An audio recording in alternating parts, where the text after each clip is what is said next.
Alhamdulillahi ala ihsanih wa syukru lahu ala taufiqihi wa amtinanih wa asyhadu an la ilaha illallah wahdahu la syarika lahu ta'ziman li sya'nih wa asyhadu anna Muhammadan abduhu wa rasuluhu da'ila ridwanih Barakallahu Allahumma fikum. shalli alaihi wa ala alihi wa ashabihi wa ikhwanih.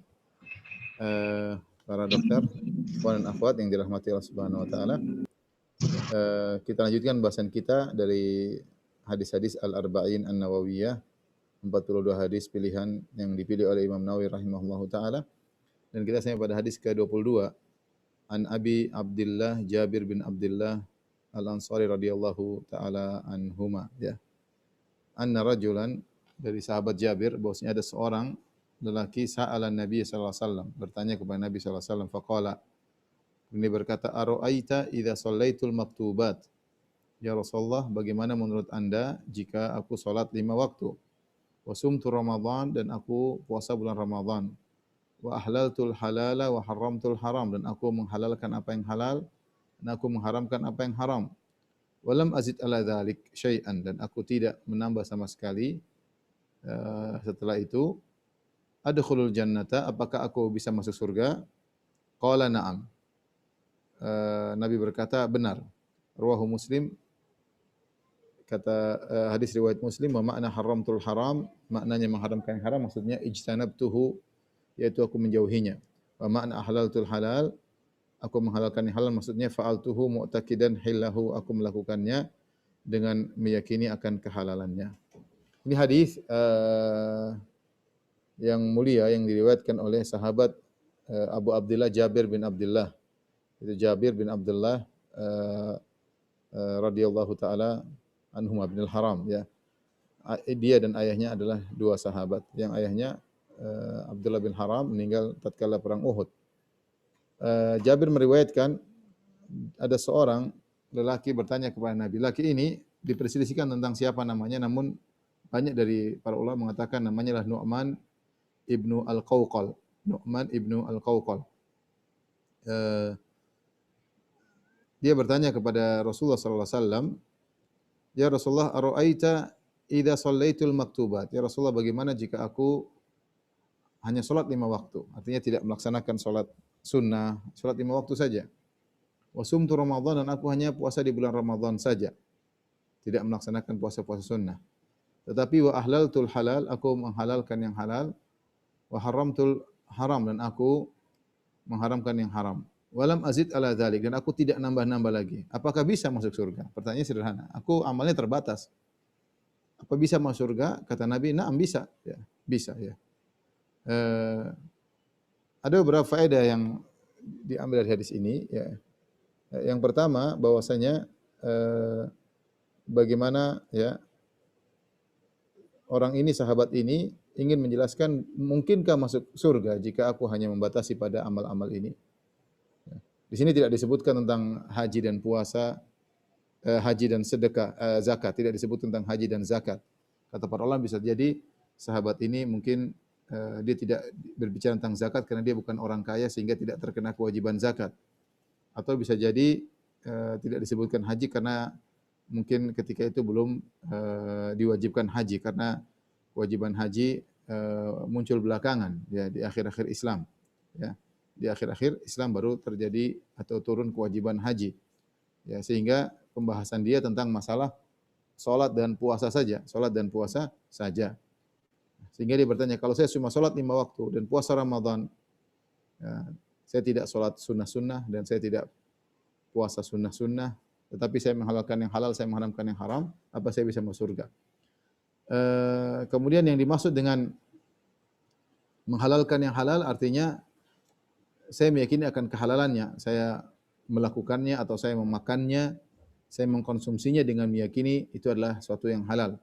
Haramtul haram maksudnya saya meninggalkan sesuatu dengan meyakini, meninggalkan sesuatu yang haram dengan meyakini itu adalah sesuatu yang haram. Ya, jadi saya meyakini akan keharamannya. Dan ini penting, ya, karena kita tahu ada orang meninggalkan perkara-perkara yang haram bukan karena meyakini keharamannya, tapi karena takut dengan kesehatannya terganggu, ya, atau takut dengan hinaan orang misalnya atau omongan orang, Tetapi yang dimaksud adalah dia meninggalkan sesuatu karena Allah dan dia meyakini itu yang Allah mengharamkannya, sehingga dia meninggalkannya. Ya, itu maksudnya haramtul al-haram, yaitu meninggalkannya perbuatan tersebut sambil meyakini bahwasanya itu diharamkan oleh Allah Subhanahu wa taala. Walam azid ala dzalik, dan aku tidak menambah sama sama sekali. Jadi hadis ini menunjukkan bahwasanya masuk surga ya adalah perkara yang mungkin. Buktinya seorang hanya salat 5 waktu, hanya puasa Ramadan, ya bisa masuk surga. Dan hadis-hadis seperti ini disebutkan oleh para ulama, maknanya mutawatir maknawi, yaitu banyak hadis yang semakna dengan ini, banyak. Di antaranya disebutkan oleh Al-Hafidz Ibnu Rajab Al-Hambali dalam kitabnya Jami'ul Hikam, hadis-hadis yang semakna dengan ini. Ada yang datang, ya Rasulullah, saya cuma salat 5 waktu, saya cuma ini, saya tidak mau tambah, tidak mau kurang, bisa masuk surga? Katanya bisa. Ya, dan hadis seperti ini mirip, bukan cuma dari sahabat Nu'man Ibn Al-Qawqal, yang menunjukkan bahwasanya sebab masuk surga itu banyak, di antaranya jika seorang melaksanakan yang wajib-wajib dan meninggalkan yang haram, maka dia bisa masuk surga meskipun dia tidak banyak melakukan yang sunnah-sunnah. Perhatikan di sini Allah Subhanahu wa taala dalam surat Fatir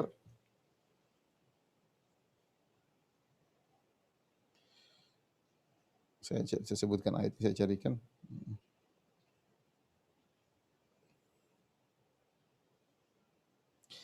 Dalam surat Fatir ayat 32 ya. Surat Fatir 32. Kata Allah Subhanahu wa taala, ya. Tsumma awrathna al-kitab alladhi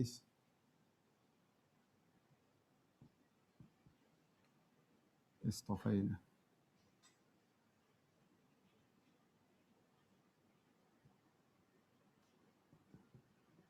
min ibadina faminhum zalimun li nafsi wa minhum muqtasid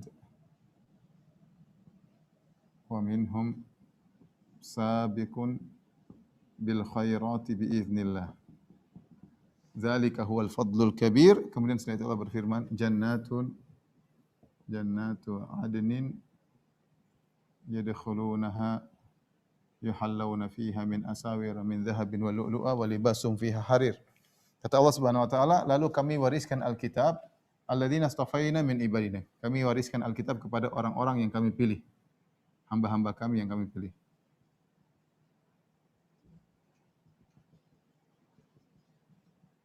Yang kami pilih. Allah sebutkan model 3 hambanya. Faminhum, di antara mereka, kata Allah, di antara mereka. Pertama, zalimun li nafsih, yang menzalimi dirinya sendiri.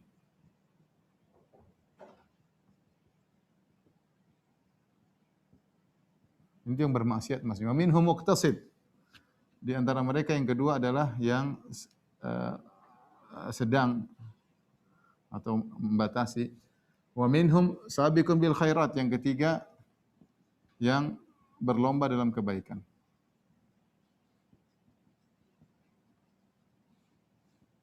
Biiznillah, dengan izin Allah Subhanahu wa taala, dzalika huwal fadlul kabir, dan itu kemuliaan yang besar ketika seorang berlomba-lomba dalam kebaikan. Setelah itu Allah mengatakan jannatu adnin, surga Aden, yadkhulunaha, yang mereka memasukinya. Yuhallawna, mereka dihiasi dengan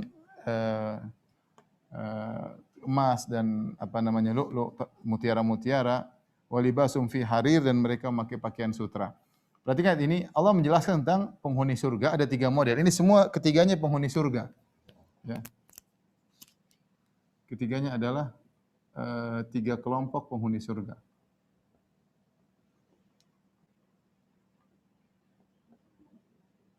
Kelompok pertama yang Allah sebutkan di luar adalah yang menzalimi dirinya. Ini maksudnya khalatu amalun salihan wa akhara sayyi'ah, mencampurkan amal saleh dengan kemaksiatan. Sebagaimana dalam ayat yang lain kata Allah, khalatu amalan salihan wa akhara sayyi'an.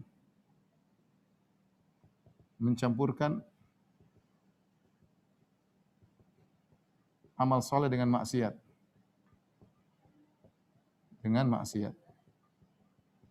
Makanya disebut dengan menzalimi dirinya. Menzalimi dirinya itu dia melakukan kemaksiatan.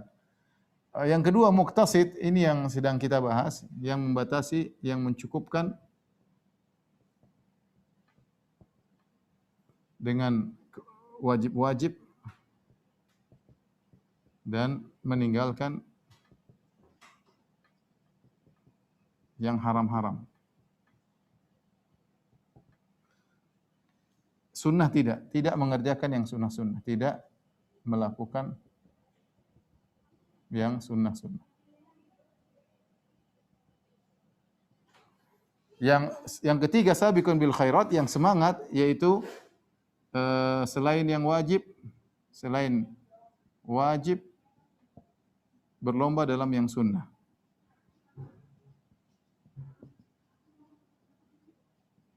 Kemudian meninggalkan yang haram,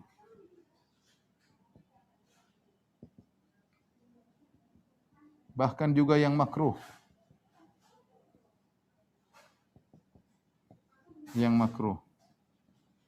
Tentunya kalau kita lihat dari tingkatan, maka tingkatan yang paling tinggi adalah sabiqun bil khairat, yang berlomba-lomba dalam kebajikan. Dia hanya tidak mengerjakan yang wajib-wajib saja, yang sunnah-sunnah juga dia kerjakan. Sunnah-sunnah juga dia kerjakan, dia semangat. Tetapi ketiga kelompok ini, setelah ayat selanjutnya Allah mengatakan mereka mau surga. Jadi ayat ini, "Tsumma awrasnal kitaba alladziina istafaina min ibadina faminhum dzalimun li nafsihi wa minhum muqtasid wa minhum sabiqun bil khairati bi idznillah dzalika huwal fadlul kabir jannatu adnin yadkhulunaha." Surga Adan yang mereka memasukinya. Di sini kata mereka sini ada wawu al jamaah kalau bahasa Arab. Kata mereka ini mencakup ketiga kelompok tersebut. Oleh karenanya, sebagian ulama mengatakan waw di sini yang menunjukkan artinya mereka hendaknya ditulis dengan maul ainain, ditulis dengan tinta air mata. Kenapa? Karena ternyata bisa masuk surga bukan cuma orang-orang yang super soleh yang bisa masuk surga seperti sabiqun bil khairat, yang mereka ini jarang, terlebih lagi di zaman sekarang. Tapi ternyata ada dua model lain yang juga bisa masuk surga. Di antaranya yang menyampurkan amal soleh dengan maksiat. Dia ada maksiat tapi ternyata kebaikannya lebih banyak atau Allah mengampuni dosa-dosanya, ya, sehingga dia bisa masuk surga. Kemudian yang kedua muqtasid, yang hanya mencukupkan yang wajib-wajib saja, dia tidak menjalankan sunnah-sunnah dan dia meninggalkan yang haram-haram, dan makruh-makruh mungkin dia kerjakan. Nah, ini yang sedang kita bahas ini adalah pertanyaan dari sahabat yang dalam hadis tersebut, yaitu An-Nu'man bin Al-Qawqal. Dia bertanya, "Ya Rasulullah, ara'aita, ya, menurut engkau bagaimana idza shallaitul maktubat, jika aku hanya salat 5 waktu, wa sumtu ramadan, aku hanya puasa bulan Ramadan, wa ahlaltul halal, dan aku hanya menghalalkan yang halal, wa haramtul haram, dan aku mengharamkan yang haram, wa lam azid ala dzalika syai', dan aku tidak nambah sekali, adkhulul jannah, saya bisa masuk surga?" Kata Nabi, "Na'am, bisa." Tapi model kedua bisa. Jadi kalau saya masuk surga adalah perkara yang mungkin, bukan perkara yang mustahil, yang memang tidak digambarkan seakan-akan orang tidak mungkin masuk surga. Mungkin orang masuk surga, ya, tapi tentu perlu perjuangan, tentu perlu ibadah. Tapi yang jelas masuk surga ada 3 model. Ada model yang paling hebat, orang-orang soleh, semangat, perkara selalu paling depan, kalau sholat saf pertama, kalau baca Quran paling duluan, kalau sedekah nomor 1, ini. Yang kedua yang hanya yang wajib-wajib doang, yang sunah-sunah tidak dia kerjakan. Salat 5 waktu doang, zakat aja, puasa Ramadan, Senin Kamis enggak, puasa Daud tidak, puasa Ayyamul Bid tidak, pokoknya Ramadan doang, ya. Kemudian yang terakhir yang selain melakukan kebajikan, melakukan kemaksiatan, tapi Allah ampuni mereka. Ini semua adalah penghuni surga. Jadi bahkan sebagian ulama mengatakan kenapa Allah mendahulukan penyebutan zalimun li nafsih, karena ini disebutkan di luar, kelompok ini disebutkan karena ini yang paling banyak.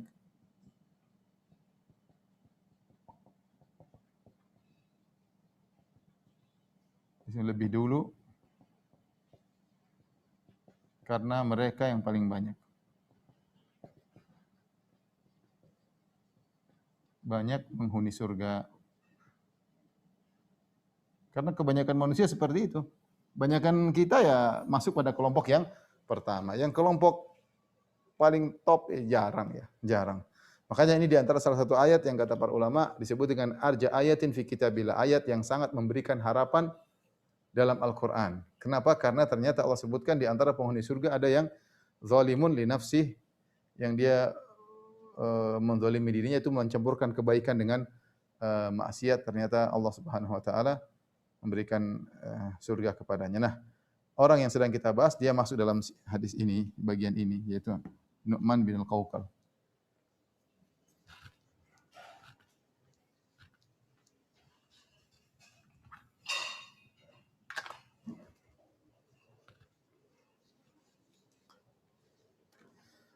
Taib, ikhwan dan akhwat yang dirahmati Allah Subhanahu wa taala,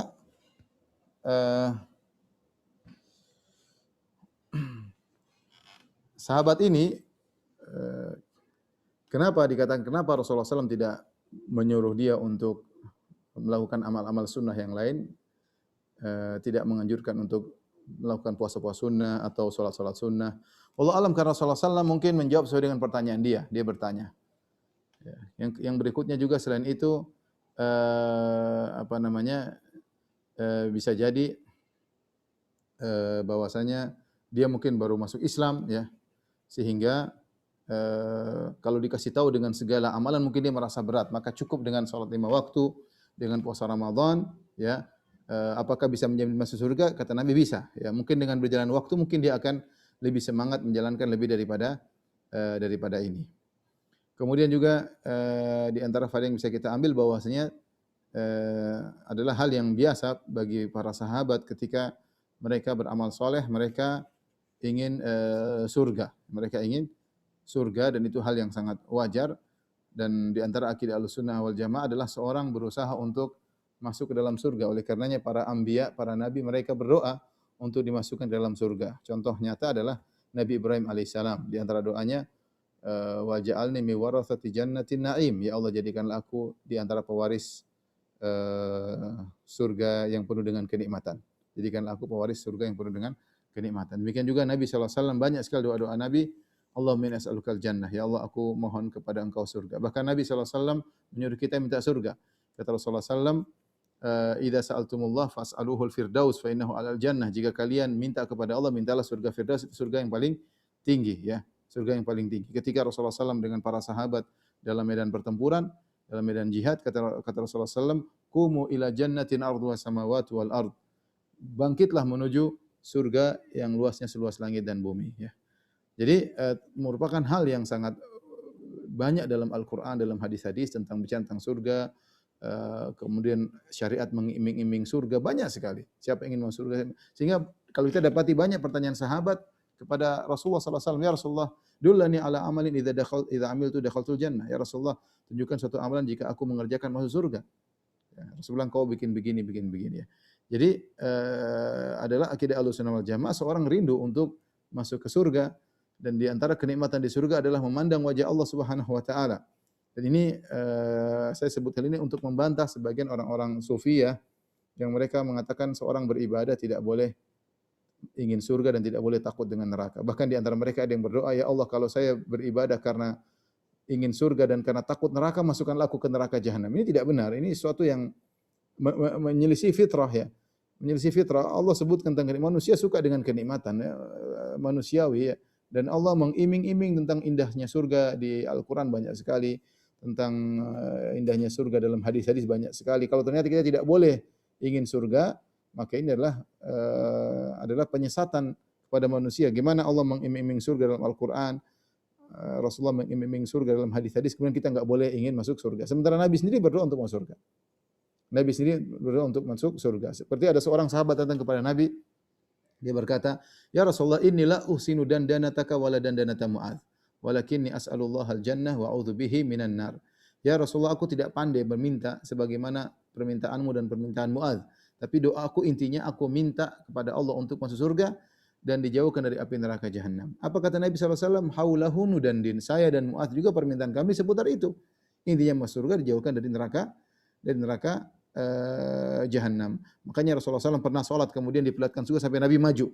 Sampai Nabi maju ingin mengambil Rasulullah sedang salat, Allah perlihatkan surga, Rasulullah maju, ya, tertarik dengan surga tersebut sampai Rasulullah SAW ingin mengambil setandon buah yang ada di surga. Ketika dinampakkan neraka, Rasulullah SAW mundur, ya. Jadi adalah hal yang wajar. Kemudian dalam banyak hadis, banyak Al-Quran menyebut tentang surga, kenikmatan surga, tentang makanannya, tentang minumannya, tentang bidadarinya, tentang kebunnya, tentang berbagai macam, ya. Karena memang hal itu yang diimpikan oleh para orang-orang yang beriman untuk bisa kembali ke rumah mereka yang sungguhnya. Karena dahulu nenek moyang kita Adam alaihissalam tinggal di surga, kemudian melakukan kesalahan diturunkan dari surga, dan orang-orang beriman ingin kembali ke rumah mereka yang daerah mereka yang sungguh, itu surga Allah Subhanahu wa taala. Ya.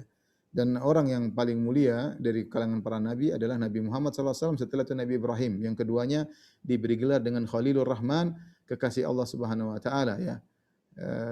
Ternyata keduanya minta untuk masuk surga, ya. Apakah kita merasa lebih bertakwa dari Nabi Muhammad SAW? Nabi saja minta surga, kita bilang kita enggak. Apa kita merasa lebih hebat daripada Ibrahim alaihissalam yang diuji dengan berbagai macam ujian, disuruh nyembelih anaknya, dipisahkan dari putranya Ismail, diusir dari kampungnya, mau dibakar dengan satu kampung, satu negeri, semuanya ingin membakarnya, diusir oleh ayahnya. Kita masih merasa iman kita lebih hebat daripada Ibrahim yang dengan sendirian dia menghancurkan patung-patung berhala, berdebat dengan kaumnya. Dia sendiri minta masuk surga. Dia sendiri berdoa, waj'alni min warasati jannatin na'im, ya. Jadikanlah aku termasuk pewaris surga, dan ini disyariatkan kita minta surga.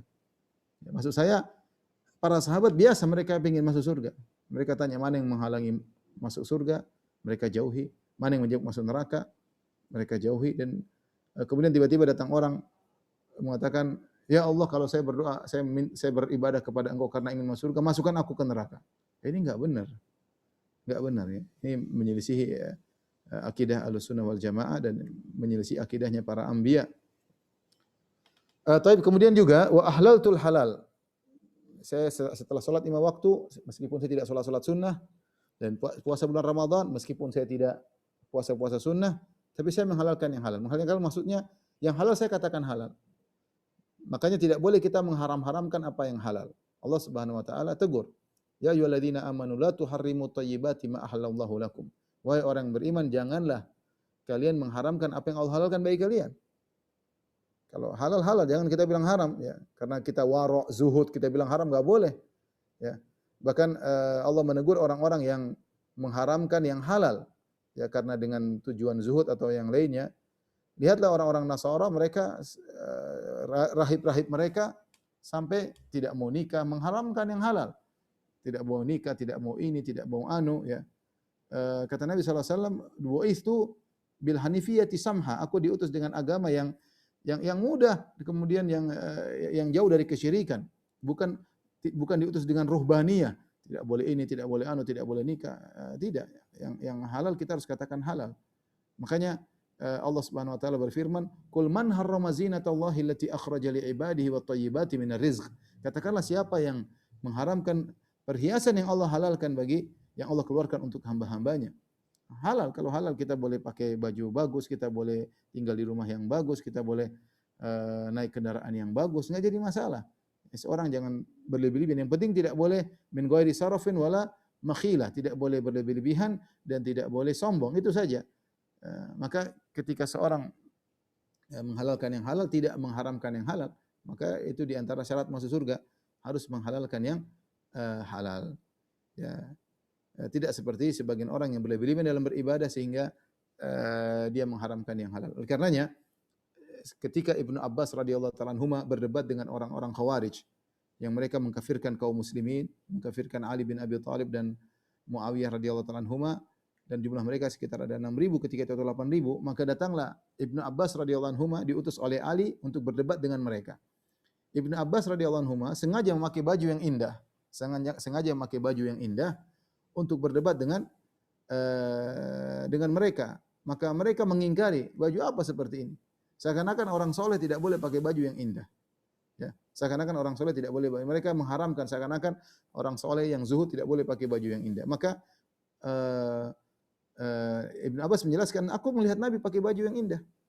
Aku melihat Nabi pakai baju. Nabi terkadang punya baju yang spesial untuk sholat Jumat atau untuk Id, ya. Dan di antara baju Nabi dari hibar. Hibar itu dari jenis pakaian yang agak mahal. Rasulullah SAW artinya seadanya. Rasulullah SAW tidak juga beli barang yang mahal semua, enggak. Tapi kalau ada kebetulan yang pakaian bagus, ada yang kasih sama Nabi, Nabi pakai. Nabi pakai. Ya. Nabi pakai sallallahu alaihi wasallam. Maka Ibnu Abbas kemudian membacakan firman Allah, "Qul man harrama zinatallahi allati akhraja li ibadihi." Siapa yang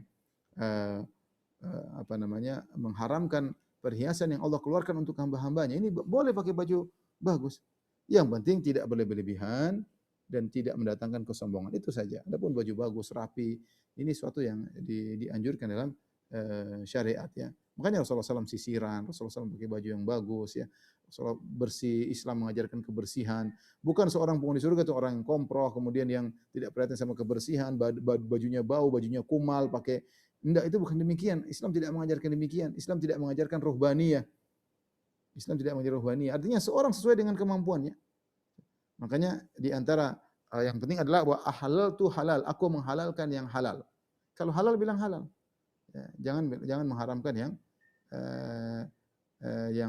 halal. Ini kebiasaan orang-orang musyrikin Arab dahulu, mereka mengharamkan perkara-perkara yang halal dari makanan, dari pakaian dengan apa yang mereka pikirkan ya. Seperti Allah menyebutkan tentang perbuatan orang musyrikin ya, wa idza fa'alu fahishatan, kalau mereka melakukan perbuatan keji. Apa maksudnya perbuatan keji yang Allah sebut dalam surat Al-A'raf? Orang-orang musyrikin ketika mereka tawaf, mereka telanjang, tidak mau pakai baju. Mereka mengharamkan pakai baju ketika tawaf. Ketika ditanya, "Kenapa kalian tidak mau tawaf dengan berpakaian?" Kata mereka, "Kami tidak mau bertawaf dengan menggunakan pakaian yang pernah kami gunakan untuk maksiat." Sehingga orang-orang musyrikin Arab ketika mereka datang di Mekah ingin tawaf, mereka lepas baju mereka, mereka beli baju baru. Kalau ada baju baru mereka pakai yang belum pernah dipakai sama sekali untuk tawaf. Kalau tidak mereka pinjam dari orang-orang Quraisy baju untuk mereka gunakan tawaf. Kalau mereka tidak dapat baju baru, tidak punya uang, tidak bisa beli dan tidak juga dapat pinjaman, mereka tawaf telanjang. Kalau ditanya kenapa, kata mereka, karena kami tidak mau tawaf dalam kondisi pakai baju yang pernah kami gunakan untuk dosa. Ini bid'ah yang mereka pikirkan sehingga mereka tawaf dengan telanjang. Allah tegur. Allah tegur, setelah itu Allah sebutkan, "Qul man harrama zinatallahi allati akhraja li ibadihi." Siapa yang berani mengharamkan apa yang halal? Pakai baju. Siapa yang mengharamkan baju? Ya. Mereka mengharamkan yang halal karena logika. Menurut mereka ini lebih dekat kepada Allah kalau tawaf tanpa memakai baju, seakan-akan dengan fitrah bertemu dengan Tuhan tanpa pakai apa-apa. Ini kan pemikiran. Tapi ternyata itu menyelisih syariat. Sama, mereka juga punya mengharamkan, ini kebiasaan orang musyrikin jahiliyah.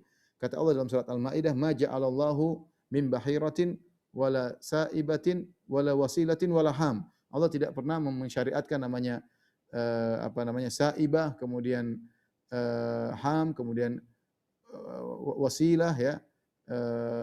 Dan ini adalah nama-nama hewan. Ini adalah nama-nama hewan yang diharamkan untuk dimakan. Kenapa?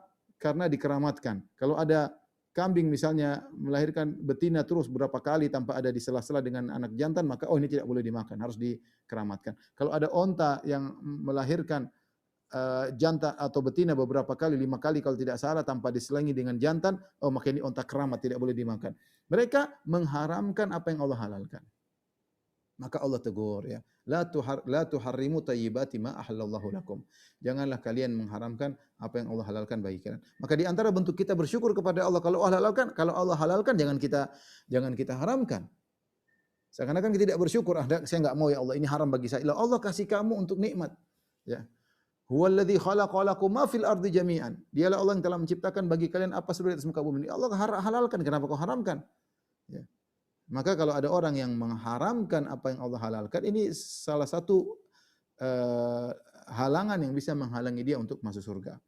Kemudian yang kedua, haramtul haram, dan aku mengharamkan yang haram. Ini juga kalau telah datang dalam dalil jelas dari Al-Quran dan Sunnah bahwasanya hukumnya haram, maka jangan coba-coba kita untuk menghalalkan. Jangan coba-coba kita untuk menghalalkan. Maka ini menuntut kita untuk belajar agar kita tahu mana yang halal dan mana yang haram. Ya. Sebagian orang menggampangkan, ini halal, padahal haram. Oh ini halal, ini haram zaman itu, sekarang sudah jadi halal. Ini hanya haram bagi orang-orang Arab Badui 1400 tahun yang lalu, walaupun bagi kita jadi halal ya. Enggak boleh. Seorang tidak boleh sembarangan menghalalkan yang haram karena di antara syarat masuk surga adalah haramtul haram. Kita mengharamkan yang haram. Kalau itu perkara yang haram harus kita haramkan dan kita jauhi. Inilah ikhwan dan akhwat yang rahmati Allah Subhanahu berkaitan dengan hadis yang nomor 22. Mungkin ada waktu kita lanjutkan hadis ke-23. Hadis ke-23.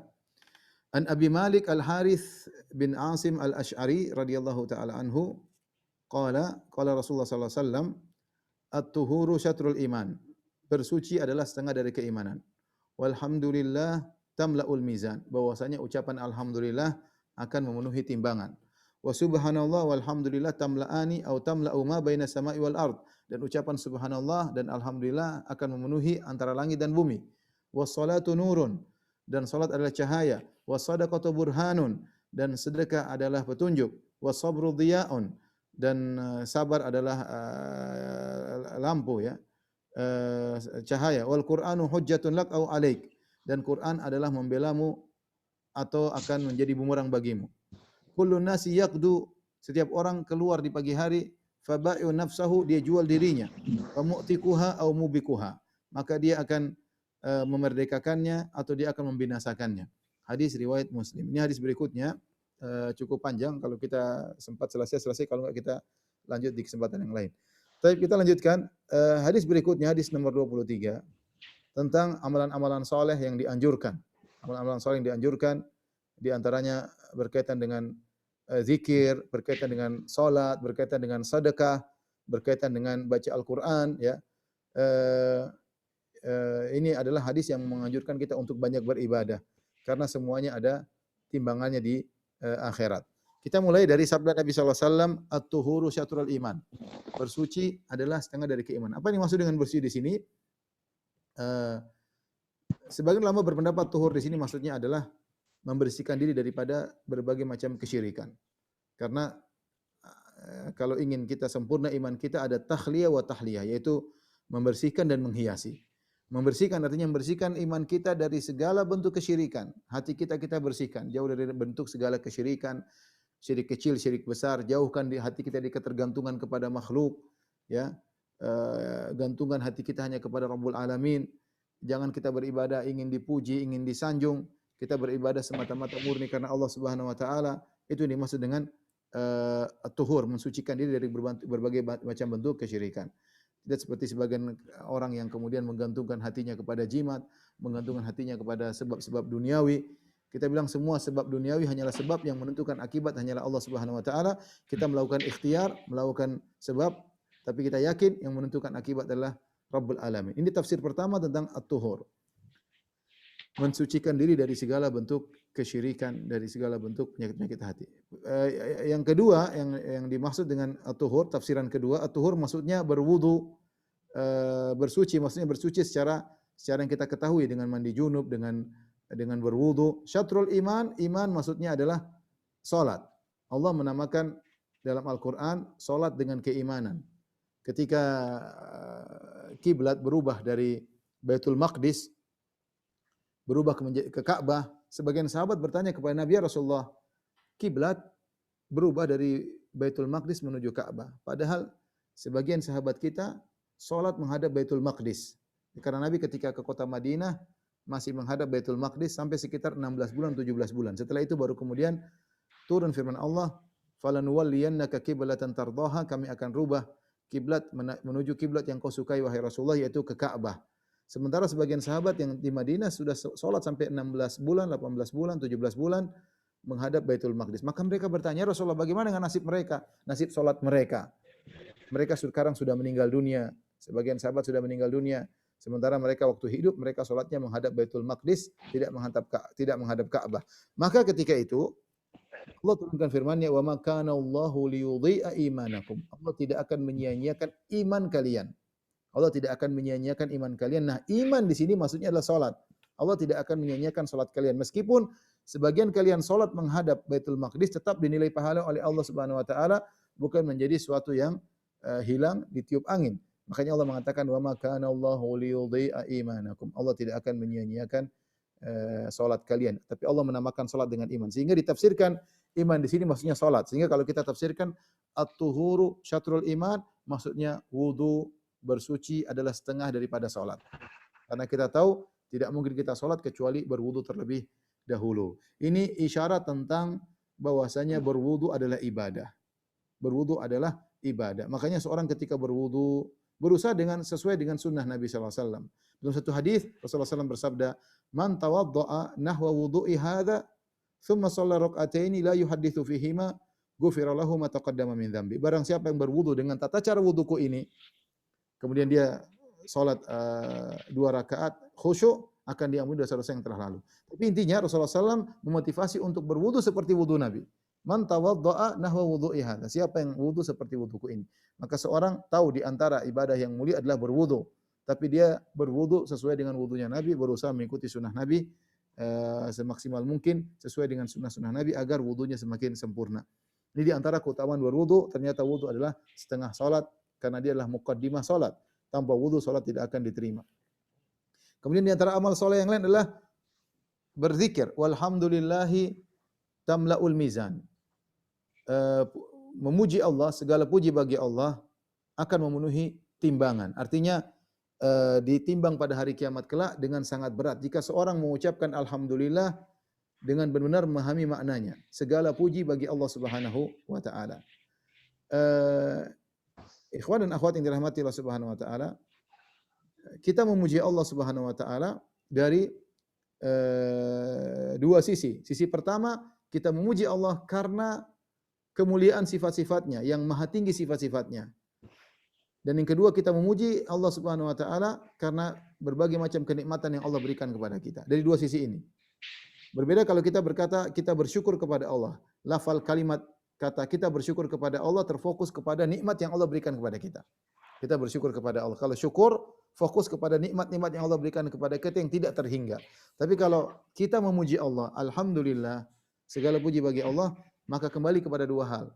Kita memuji Allah karena sifat-sifat Allah yang maha agung dalam sifat-sifatnya, dalam pendengarannya, dalam penglihatannya, dalam kehidupannya, sifat-sifat Allah yang sangat mulia. Yang kedua, karena nikmat-nikmat yang Allah berikan kepada kita. Oleh karena dalam Al-Quran, Allah Subhanahu wa taala mengucapkan alhamdulillah, segala puji bagi Allah dalam banyak hal. Di antaranya kita memuji Allah dengan mengucapkan alhamdulillah, ya. Di antaranya karena kemuliaan Allah yang telah menciptakan alam semesta. Alhamdulillahilladzi khalaqas samawati wal ard wa ja'ala adh-dhulumati wan nur, sebagaimana di muqaddimah surat Al-An'am. Di awal surat Al-An'am kata Allah, segala puji bagi Allah yang telah menciptakan langit dan bumi, yang menjadikan kegelapan dan juga menjadikan cahaya, ya.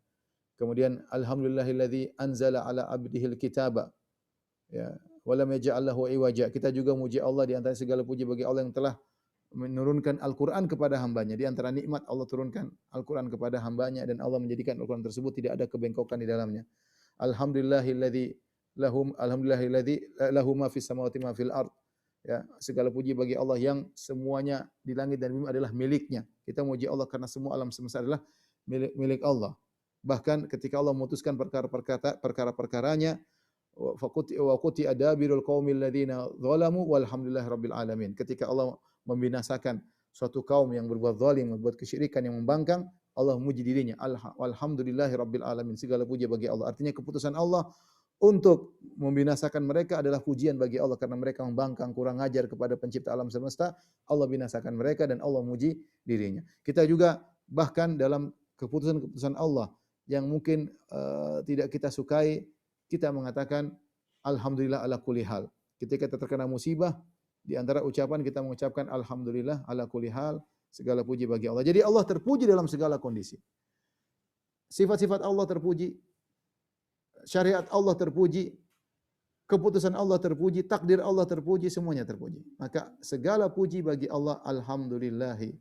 Itu makna dari alhamdulillah. Belum lagi kalau kita tinjau dari nikmat-nikmat yang Allah berikan kepada kita. Banyak sekali nikmat yang Allah berikan kepada kita, maka kita mengucapkan alhamdulillah. Ya. Karenanya dalam satu hadis disebutkan innallaha la yarda. Sungguhnya Allah sangat ridha kepada seorang hamba idza akala an 'abdihi idza akala al-aklah an yahmadahu 'alaiha. Allah ridha kalau seorang hamba makan kemudian dia muji Allah atas makanan tersebut. Wa an yashraba syarbah ya fayahmadahu 'alaiha. Kata dia minum kemudian muji Allah Subhanahu wa taala. Kita muji Allah dalam segala bentuk kenikmatan, ya. Di antara pujian Allah kepada Nabi Nuh, Allah mengatakan innahu kana 'abdan syakura. Sungguhnya Nabi Nuh adalah hamba yang pandai bersyukur. Kenapa dikatakan Nuh adalah hamba yang pandai bersyukur? Disebutkan oleh para ahli tafsir karena Nuh suka memuji Allah. Dapat kenikmatan apa saja dia mengucapkan alhamdulillah. Nah, kita pun demikian ya. Seringlah kita mengucapkan alhamdulillah atas segala kenikmatan ya. Kita apa namanya? Bangun tidur kita puji Allah, alhamdulilladzi ahyana ba'da ma amatana. Kita muji Allah Subhanahu wa taala yang telah menghidupkan kita setelah matikan kita ya. Alhamdulilladzi afani fi jasadi, di antara doa bangun tidur, ya Allah segala puji bagi Allah yang telah menyehatkan badanku, wa radda alaiha ruhi, mengembalikan ruhku, wa adina li bi dzikrihi, mengizinkan engkau untuk bisa memujinya. Kalau kita habis makan, kita berdoa, atau habis minum kita berdoa, alhamdulilladzi at'amani hadzal ta'am wa razaqanihi min ghairi haulin minni wala quwwah. Segala puji bagi Allah yang telah menganugerahkan kepadaku makanan ini ya. Tanpa tiada daya dan upaya kecuali dari Allah Subhanahu wa taala. Seringlah kita mengucapkan alhamdulillah. Makanya nasihat bagi saya pribadi dan juga bagi para pemirsa, ketika kita habis salat, kita ada zikir alhamdulillah 33 kali. Nikmati zikir tersebut. Benar-benar kita renungkan alhamdulillah, alhamdulillah, alhamdulillah. Dengan kita merenungkan nikmat-nikmat yang kita rasakan, kita dapat nikmat terlalu banyak. Wa in ta'uddu ni'matallahi la tuhsuha. Kalau kau menghitung nikmat Allah, kalian tidak bisa menghitungnya. Bahkan kalau kita kumpulkan orang untuk menghitung nikmat yang Allah berikan pada kita, enggak bakalan mampu. Banyak sekali nikmat yang kita rasakan. Tapi kata Allah, innal insana la zalumun kafar. Akan tapi manusia suka zalim, ya, berbuat dosa, kafar, suka ingkar kepada nikmat Allah Subhanahu wa taala. Maka ketika kita habis salat, jangan lupa kita nikmati zikir dengan mengucapkan alhamdulillah. Barang siapa yang mengucapkan alhamdulillah dengan penuh penghayatan, maka ini akan menjadi timbangan yang berat. Jadi jangan disangka amal soleh hanya sekedar misalnya berbakti kepada orang tua atau bersedekah. Di antara amal soleh adalah zikir, tapi zikir yang berkualitas. Zikir yang berkualitas. Tidak sama antara seorang satu yang lain yang mengucapkan alhamdulillah. Seorang mengucapkan alhamdulillah dengan benar perenungan. Bahkan ketika terkena musibah dia mengatakan alhamdulillah ala kulli hal. Segala puji bagi Allah atas segala kondisi. Dia tahu di balik musibah ini pasti ada hikmah yang Allah kehendaki, yang akal dia belum sampai, nalar dia tidak sampai. Terkadang Allah buka rahasia tersebut, entah beberapa lama berikutnya baru dia sadar, oh ternyata. Dan itu sering kita alami. Pokoknya kita musibah, kita bilang dulu alhamdulillah ala kulli hal. Inna lillahi wa inna ilaihi raji'un, alhamdulillah ala kulli hal. Entah kita bisa mikir atau tidak, tapi nanti kita akan sadar setelah itu, oh benar dulu. Seandainya dulu saya dapat nikmat itu, seandainya saya tidak dapat musibah ini, mungkin saya begini-begini, baru kita sadar. Maka beda antara satu dengan yang lain ketika mengucapkan alhamdulillah. Yang mengucapkan alhamdulillah dengan kualitas iman, dengan perenungan, maka akan memberatkan timbangan dia pada hari kiamat kelak.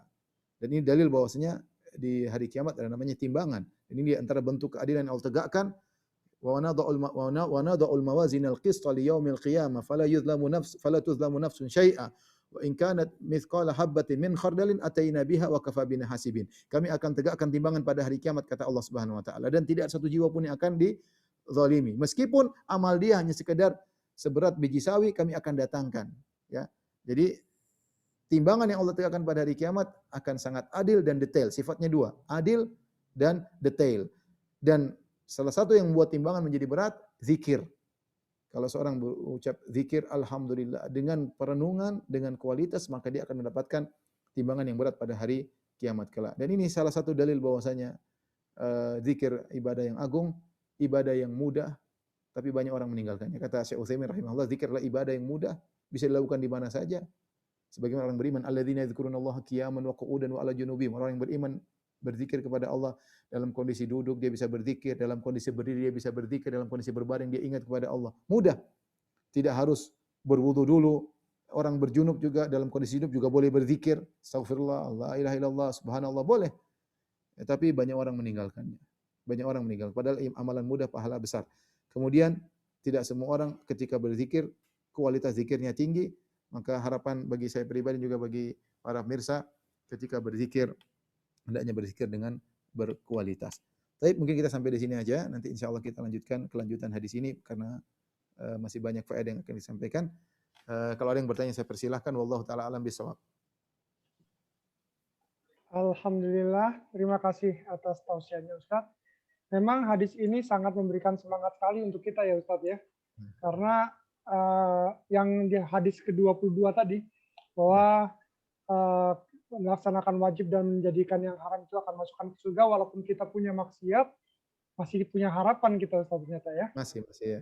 Nah, jadi ini pertanyaannya banyak sekali seputar itu Ustadz. Nah, Baik. bagaimana kalau kita maksiatnya itu belum bertobat Ustadz? Jadi kayak seperti ini loh. Ini taubat itu kayak mesti ada formalnya gimana gitu Ustadz untuk Ya. bertaubat. Terima kasih Ustadz. Tentunya hadis tadi, hadis nomor 22 memberikan kita harapan bahwasanya masuk surga itu mungkin. Tapi juga jangan menjadikan kita akhirnya menggampangkan. Kita juga tidak boleh menggampangkan ya. Tidak boleh. Dalam hadis-hadis banyak melakukan amal sedikit masuk surga. Ada orang masuk surga gara-gara dia menghilangkan gangguan dari jalan. Masuk surga. Ada seorang wanita berzina dimaafkan Allah gara-gara beri minum kepada seekor anjing. Tapi sebaliknya ada juga masuk neraka gara-gara begini, gara-gara begitu, banyak juga gara-gara ngekang kucing mati masuk neraka. Oleh karenanya seorang antara harapan dan takut. Senantiasa seorang mukmin antara khauf dan roja. Dia harapan tapi dia juga takut kepada Allah sehingga tidak menggampangkan dan juga tidak putus asa di antara kedua hal tersebut. Tapi intinya Allah mengabarkan ada orang-orang yang zalimun li nafsih yang dia melakukan dosa tapi Allah masukkan dia ke dalam surga. Apa yang dimaksud dengan taubat? Taubat tentunya adalah seorang memenuhi persyaratannya, persyaratan taubat meninggalkan dosa tersebut, yang kedua menyesali, yang ketiga bertekad untuk tidak mengulangi. Barang siapa yang dalam dirinya terkumpulkan tiga hal ini, dia meninggalkan dosa tersebut, dia menyesali, bertekad tidak mengulangi, benar-benar hatinya bertekad tidak mengulangi, maka taubatnya insyaallah diterima oleh Allah Subhanahu wa taala. Adapun orang yang tidak memenuhi persyaratan ini, dia bertobat sementara dia masih melakukan maksiat, berarti dia tidak bertobat. Yang kedua mungkin dia tidak menyesal. Sebagian orang malah bangga, saya dulu begini, saya dulu begini, saya dulu begini. Dia cerita bangga dengan maksiat yang dilakukan. Ini namanya tidak bertobat. Seorang bertobat tidak boleh bangga, dia menyesal harusnya.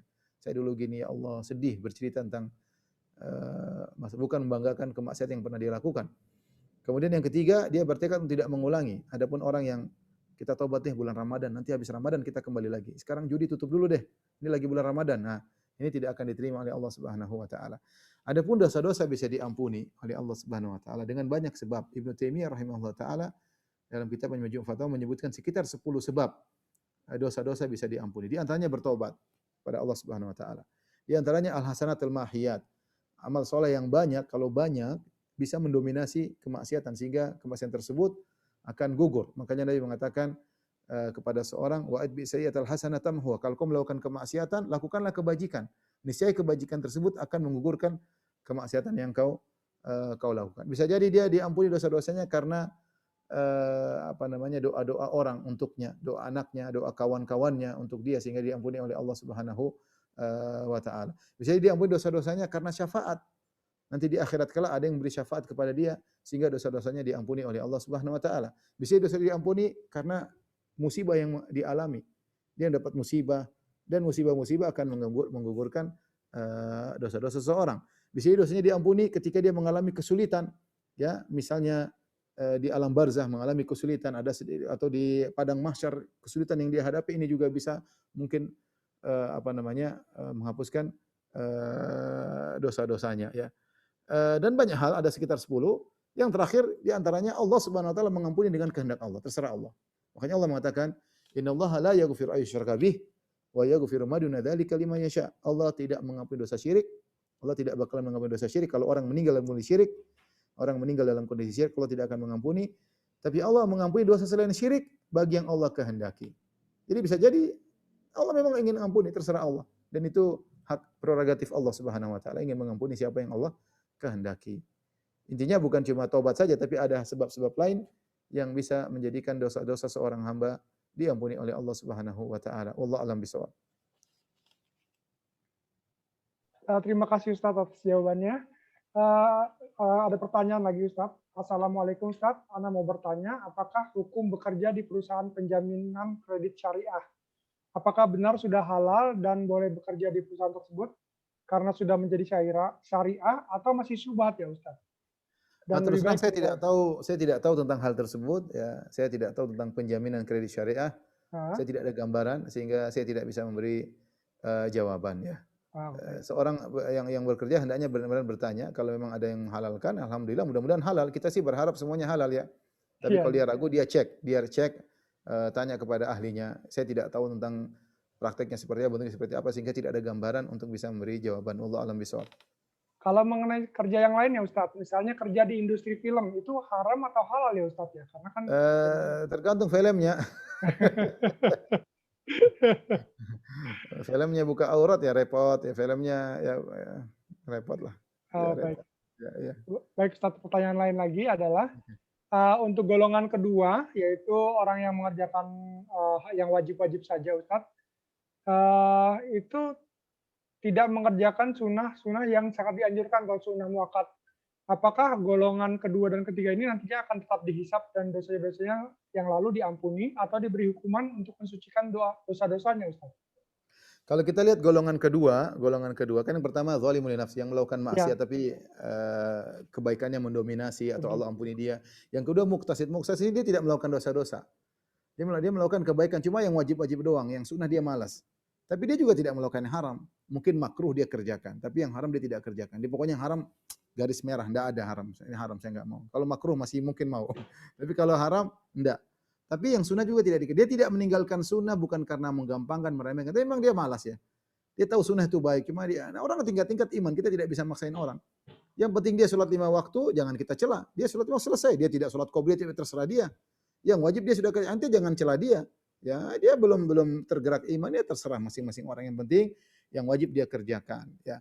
Nah kalau kita lihat dari muktasid, yaitu yang hanya mencukupkan pada yang wajib dan meninggalkan yang haram, maka seharusnya dia aman, dia main di zona aman, artinya dia tidak melakukan dosa. Ataupun kalau dia melakukan dosa segera bertobat kepada Allah Subhanahu Wa Taala.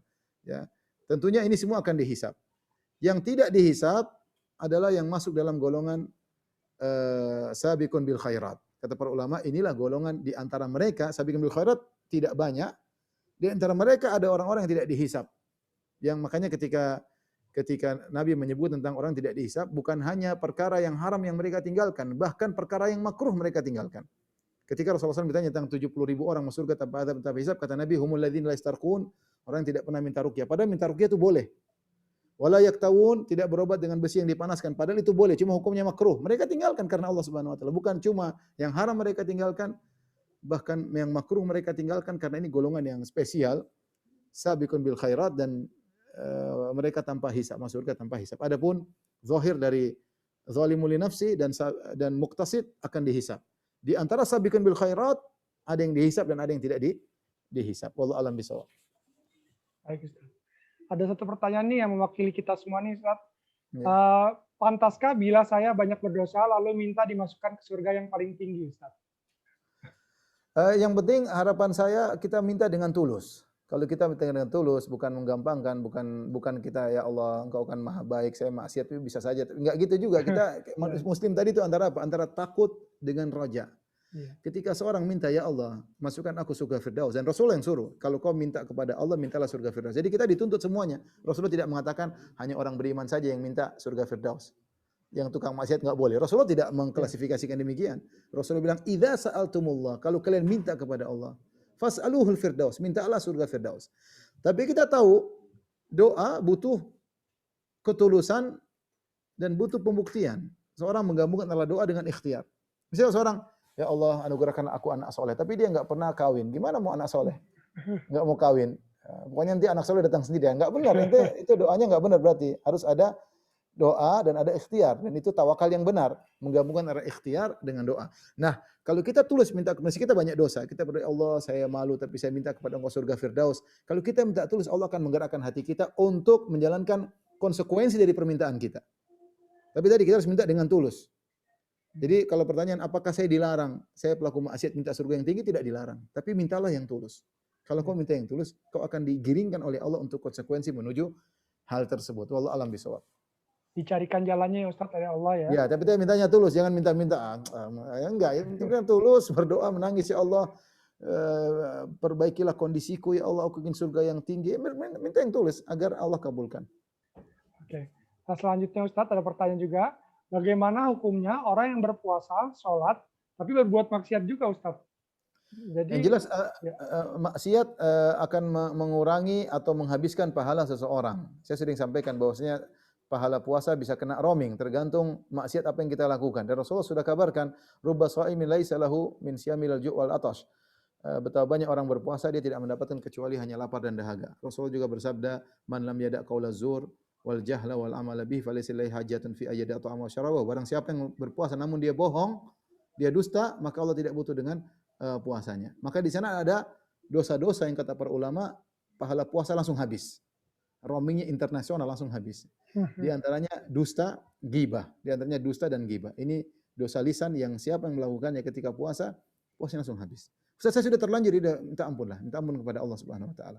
Tapi inilah dosa yang kata para ulama pahala puasa langsung habis. Adapun dosa-dosa yang lainnya yang tidak tersebut dalam nas, mungkin mandang haram lah, apalah, ini mungkin mengurangi, adapun mengurangi pahala puasa sejauh mana hanya Allah yang tahu.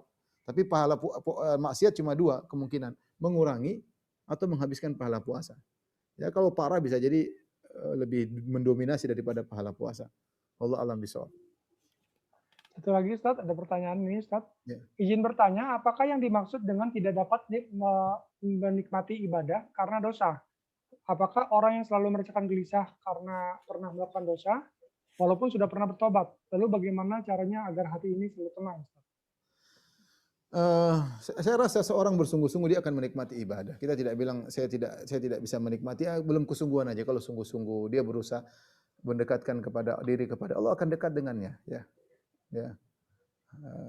Kalau kita berusaha mendekatkan diri, Allah akan dekat dengan kita. Allah menilai usaha seseorang. Ya, kalau kita merasa ibadah kita kok kurang serak, kurang nyaman, coba kita perbaiki hati kita, perbaiki pandangan kita, perbaiki pendengaran kita, jaga lisan kita.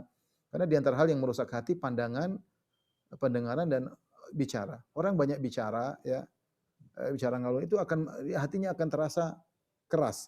Kalau percaya aja deh, kita kumpul dua orang ya, ngobrol, kita gibahin seorang teman kita bilang, oh gini. Coba terus kita cek hati kita setelah itu.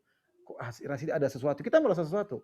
Berarti ya hati kita sudah terkontaminasi, terkotori dengan omongan kita.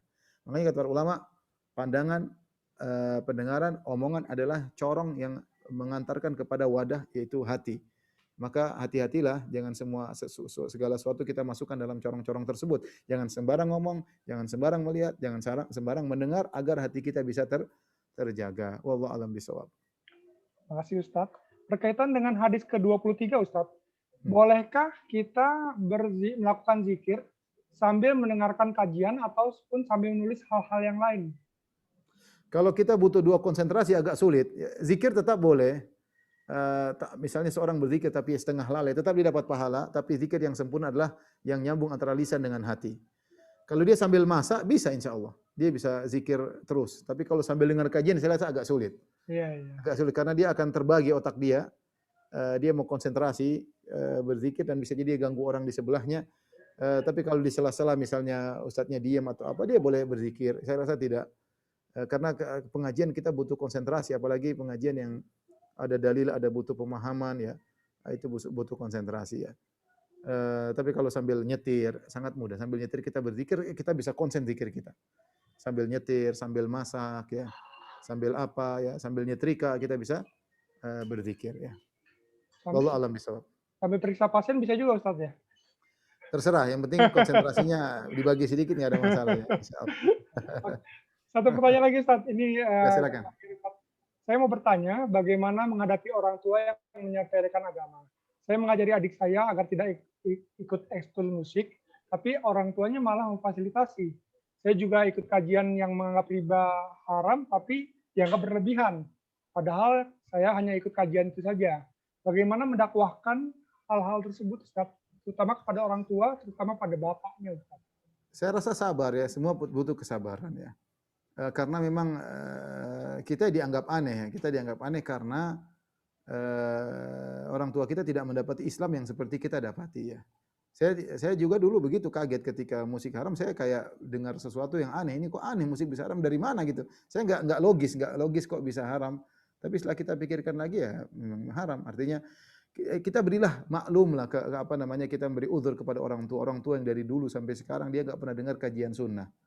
Ya dia mendengar ada kiai ternyata kiainya joget misalnya, ya Ya, gimana, ya, ya. betul. Dia lihat kiai ternyata merokok misalnya, mungkin kiai jabat sama perempuan juga, sehingga dia menganggap inilah Islam yang benar, inilah Islam moderat, ini Islam yang benar. Nah, kita akhirnya dianggap ekstrim, dianggap radikal berlebihan, padahal Islam yang benar dalam mazhab manapun ya seperti ini. Bahwasanya ini tidak boleh, ini tidak boleh, ini tidak boleh, mau pakai mazhab manapun. Cuma ada contoh yang dia lihat yang tidak sesuai dengan kita lakukan. Maka timbullah dalam diri mereka bahwasanya kita berlebihan. Nah, saat itu kita butuh kesabaran. Dan saya selalu ingatkan sama orang tua kita harus bersabar ya. Orang tua dulu didik kita juga sabar, mau suruh belajar, baca, sabar, kemudian mereka begitu sabar didik kita, saatnya kita sekarang bersabar didik mereka. Jangan angkat suara. Kalau mereka tidak terima ya sudah, nanti ada saat-saat kita ajak diskusi lagi. Kalau enggak kita doakan. Jadi gabungan antara nasihat dengan penuh kelembutan disertai dengan doa. Terkadang kita kurang doanya sehingga tidak nyambung-nyambung karena kita mungkin enggak menangis di salat malam, doakan kedua orang tua kita. Kita doanya juga asal-asalan ya. Ingatlah bagaimana jasa mereka terhadap kita ketika masih kecil, perjuangan mereka, susahnya mereka. Maka saatnya kita bersusah-susah untuk mereka, ini pahala besar. Kita mendakwahi mereka, berhasil enggak berhasil dapat pahala besar. Karena itu berbuat baik kepada orang tua. Bahkan di antara bentuk bakti yang paling besar adalah mendakwahi orang tua. Saya ingatkan hal ini ya. Kita disuruh berbakti kepada orang tua. Di antara bentuk bakti yang paling besar adalah mendakwai orang tua. Masalah berhasil enggak berhasil bukan urusan kita. Anda mendakwahi mereka dengan penuh kelembutan disertai dengan doa yang tulus, itu pahalanya besar di sisi Allah Subhanahu wa taala. Masalah hidayah serahkan kepada Allah Subhanahu wa taala. Demikian ya para dokter yang bisa sampaikan pada kesempatan kali ini. Insyaallah kita Alhamdulillah. Terima kasih. berjumpa di kesempatan yang lain. Kurang lebihnya saya mohon maaf. Selamat berbuka puasa ya. Wabillahi taufiq wal hidayah. Assalamualaikum warahmatullahi wabarakatuh. Waalaikumsalam.